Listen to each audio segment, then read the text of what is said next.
Stop, don't buy a house yet. And I know that that sounds crazy coming from a realtor, but here's the truth. Most first-time home buyers are making massive mistakes that could cost them thousands of dollars, or even worse, their dream home. After helping many buyers, I've seen people lose out on the perfect properties because they skipped some crucial steps. They've overpaid because they didn't understand the process, and they stressed themselves out because no one explained what actually happened. But here's the good news. When you know these crucial 8 steps, buying becomes straightforward, less stressful, and you'll actually enjoy the process. Hey there, welcome back to the channel. In this video, I'm breaking down the exact 8-step process that I use when I buy real estate, and I go over this with all of my buyers here in Greater Moncton. No fluff, just the real deal from someone who has done this many times. If you're new here, my name is Cameron and I'm a realtor in Greater Moncton, and every week I make videos to help you buy, sell, and invest in real estate. My goal is to provide education on what's actually happening in our local market so that you can make the most informed decision. If this content helps you out in any way, please hit the subscribe button so you don't miss any future videos. And if you are seriously thinking about making the move in Moncton, Dieppe, and Riverview, or anywhere else in the Greater Moncton area, I would love to help you through this process. All right, let's turn you into a confident home buyer. Step number 1, and it is probably the most important step, you need to start with the end in mind. You need to get clear on your why. Why do you actually want to buy a home? This isn't just a feel-good exercise. This is going to set the foundation for every decision that you're making your move forward with. So here are the 5 questions that you'll want to ask yourself. First, what is your actual reason for wanting to buy? Are you looking for more space? Are you tired of paying rent? Do you want to build some equity? Maybe you want to move to a better neighborhood, or you're thinking about starting a family and you need space to accommodate that. You will really want to get clear on this because it's going to make the next decisions a lot easier later. The second question is, are you ready for long-term commitment? And I'm talking 5 years or more, not just 1 year. I know that during the pandemic, some people were buying homes, making a lot of money in 1 or 2 years, but that's not normal. That's really not the way that it is now. We are not seeing massive market increases year over year. If you're thinking about buying and then selling just after 12 or 18 months, you are going to run into fees like realtor fees or potential mortgage penalties or a bunch of other costs that could put you in the red. The third question, are you financially ready? Yes, I'm going to say the B word, budget. Do you have a plan? And this isn't just about the down payment. This is about mortgage approval and overall cost that you're going to look at every single month. You'd be amazed, but when I bring up property tax, people are confused. That is something that you have to consider, as well as maintenance, utilities, and insurance. All of those things add up and go up over time. And yes, these would be on top of your mortgage payment. And ideally, you'll want to have an emergency fund of 3 to 6 months that can cover your living expense. Fourth question, what type of home and lifestyle suits your needs? Do you want to be in downtown Moncton where everything is walkable? Or are you more of a suburban cat and family life in Dieppe is what you're looking for? Maybe you want a quieter place in Riverview close to the park, or something maybe further out in the country. And what type of property is that? Is it a condo, a semi, a detached home? The fifth question, are you ready for the responsibility of home ownership? So step number 2, I'm going to give you some controversial advice. You might want to skip your bank and go straight to a mortgage broker. If you've seen any of my other videos, you know that banks typically have access to their own products, and a mortgage broker can be flexible and give you some wide-ranging options with many different lenders. They can shop it around, and there could be some better terms or interest rate that work for your specific situation. Plus, and this is important, they'll help you understand what matters in your mortgage terms, not just what the rate is and some of the buzzwords that you'd hear. And this is the most important part. They'll help you understand what actually matters in your mortgage terms, not just what is the best rate. Now, when you meet with your broker, don't just ask what you're approved for. Ask what your payments would actually look like at different price points. Because you've already done your budget, you can fit those payments in. And just because you're approved for 700K doesn't mean that you need to spend 690.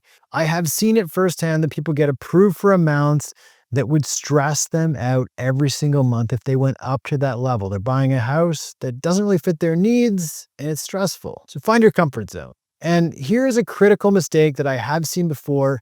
Do not rely on the online mortgage calculators without going through and getting proper income verification and credit verification. Those calculators are just estimates. They don't take your situation into account. So you'll want to go through the whole process and get fully pre-approved, or you could risk the deal and falling in love with a house that you can't actually afford. And again, you will revisit your budget to make sure that this payment actually fits in well and it doesn't cause a lot of stress. Step number 3 is to connect with the right realtor. You will want to look for somebody who has experience with buyers and who you actually feel comfortable talking with. Maybe you check them out on social media or here on YouTube. There are tons of great agents in Greater Moncton, all with different backgrounds and experience levels. So you'll want someone who is going to educate you through the process, not just turn the lights and show you houses. This might sound wild, but I am not the right realtor for everyone, and I am perfectly okay with that. So here's how I typically work with my first-time buyers, for example. We start with initial conversation. It could be a coffee or a virtual call, whatever works for their schedule. And this is where I ask a bunch of questions to understand what they're actually looking for, what their needs are, what their wants are, lifestyle preferences. And a lot of times people aren't exactly sure what they want when we start, and that's completely okay. I often recommend, and you've heard me say it before, to fall in love with the neighborhood. And it's one that feels totally right. You can drive there, you can, get out of the car, walk your dog, and talk to the people. This is a powerful tool at the start of the process, and it's completely free. Then I set up an online search that's customized to the home type and area that they're looking for, so we don't miss anything that comes to market. Even if you're looking online yourself, which is totally fine, I'm running a search in the background to make sure that we do catch everything and I can bring it to the top of the pile. So for searching in New Brunswick, the main resource is going to be realtor.ca, which has improved a lot lately, and it's actually pretty user-friendly. Now, here's something important about working with a buyer's agent. In almost every single case, you will not pay your realtor directly.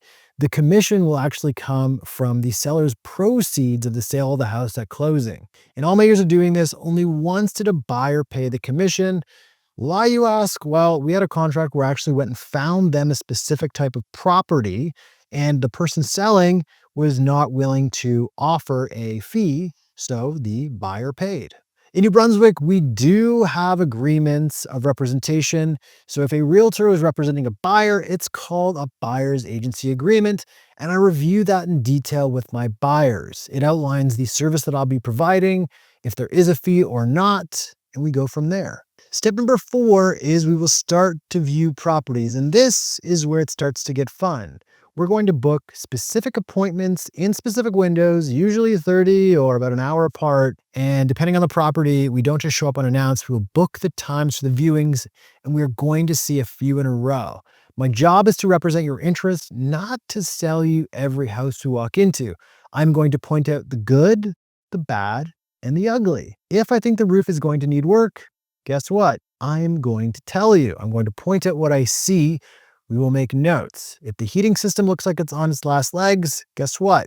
We will be discussing it. The goal is that by the time we offer, we will already have talked about most of the potential issues so that there are no big surprises during the home inspection. So step number 5 is the offer process. We found the house that you love and we want to make an offer. So how does it actually work? Well, there's actually 2 scenarios that I encounter. First, it is a competitively priced property. So this is where the seller lists the house slightly below the market value to attract multiple offers. And in this specific case, they might set a seller direction where they'll review the offer on a specific day.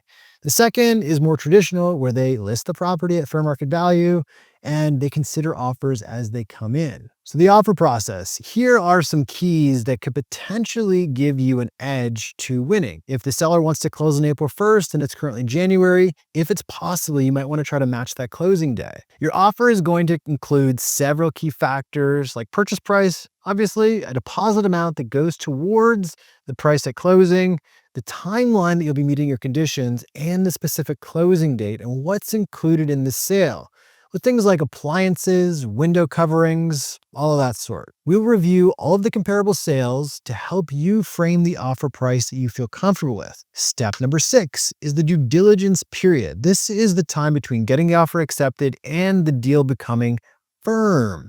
You typically have 5 to 15 business days, depending on the time of year, to meet your conditions. And the faster you can do these conditions, the better. Your standard conditions will typically include your financing approval, your home inspection, your home insurance confirmation, possibly a lawyer review depending on the property. And if you're buying a property that is not on municipal services, you're going to look at well and septic. Now, if issues come up during this period, we have options. So for example, let's say that the home inspection reveals that the roof needs about $10,000 of work. We've called in a roofer. You could actually get a discount on the purchase price, or you could ask the seller to make those adjustments and improve it.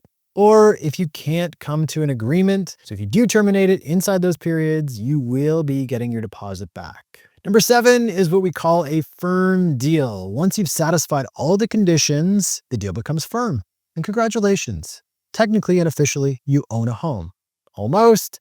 You still need to wait for the closing day. So step number 8 is the closing day. And this day is amazing, super exciting.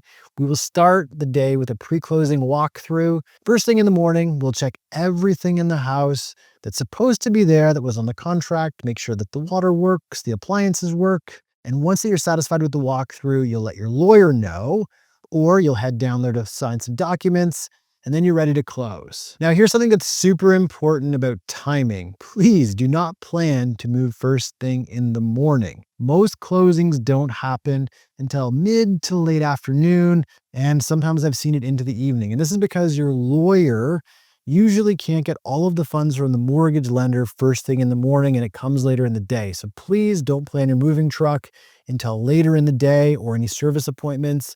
Maybe even do that the day after closing. So I even recommend closing earlier in the week and never on a Friday if possible. So once that money transfers, congratulations, I will be handing you the keys to your new home. One question I get is, how long does the process usually take? So I will give you an example. Recently, I had met a buyer on a Wednesday for a coffee.